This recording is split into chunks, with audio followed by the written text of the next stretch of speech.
নমস্কাৰ সন্মানীয় অধ্যক্ষ মহোদয় আৰু মহামান্য সদন সন্মানীয় অধ্যক্ষ মহোদয় এগৰাকী সন্মানীয় চৰকাৰী পক্ষৰ বক্তাই চিকিৎসালয়ত আৰ্তনাদ কৰি থকা দৰিদ্ৰ কেইগৰাকী ৰোগীৰ কথা কৈ থৈ গ'ল কিন্তু তেখেতক সন্মান সহকাৰে জনাবলৈ পালে ভাল পাম যে এইখন অসমতে সংঘটিত হোৱা এই মণিকাঞ্চন সংযোগৰ কথা য'ত শ্ৰীমন্ত শংকৰদেৱে মাধৱদেৱক কৈছিল যে যদিহে তুমি এজোপা গছৰ প্ৰকৃতাৰ্থত বিকাশ সাধন কৰিবলৈ বিচাৰা তেন্তে ডাল বা পাতত নহয় শিপাত পানী দিবলৈ শিকা ঠিক একেদৰে আজি যদি আমি ভাৰতবৰ্ষৰ দৰিদ্ৰ জনসাধাৰণৰ উন্নয়ন সাধন কৰিবলৈ বিচাৰিছো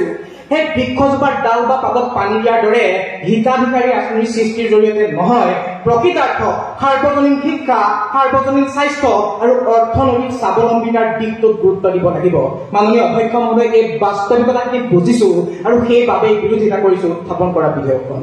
মাননীয় অধ্যক্ষ মহোদয় ভাৰতবৰ্ষৰ দৰিদ্ৰ জনসাধাৰণৰ উন্নয়ন বুলি ক'লে আমি কি বুজো উন্নয়নৰ ধাৰণা আমি বুজি নাপাওঁ য'ত চৰকাৰে হিতাধিকাৰী আঁচনিৰ নামত দৰিদ্ৰ জনসাধাৰণক একোটাকৈ ৰন্ধন গেছ প্ৰদান কৰে আৰু তাৰ বিনিময়ত দৰিদ্ৰ জনসাধাৰণৰ ওপৰত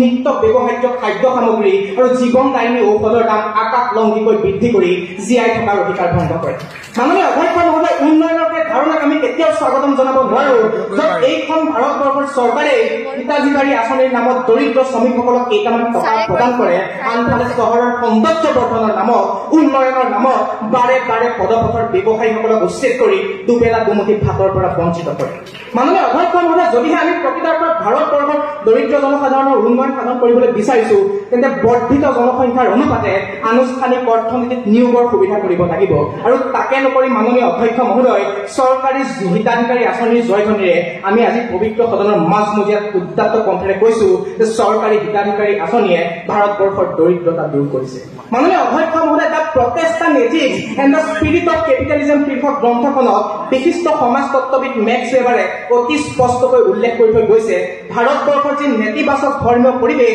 ভাৰতবৰ্ষৰ যি 4 বৰ্ণযুক্ত জাতিগত বৈষম্যৰ ব্যৱস্থা এই ব্যৱস্থাই ভাৰতৰ দৰিদ্ৰ জনসাধাৰণক উন্নয়নলৈ বগোৱা বাটটোত সময়ে সময়ে কণ্টক হৈ থিয় দি আহিছে এই বাস্তৱিকতাখিনি বুজিছে অধ্যক্ষ মহোদয় চৰকাৰী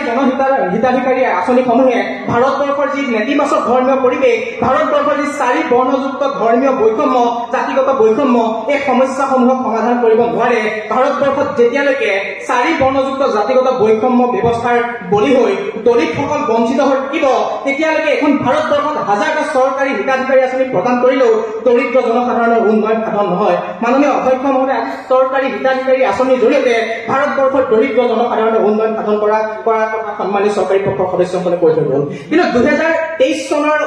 লোকপিয়ল অনুসৰি এইখন অসমত শিক্ষিত হাৰ প্ৰায় 72% অৰ্থাৎ 28% মানুহে নাজানে শিক্ষাৰ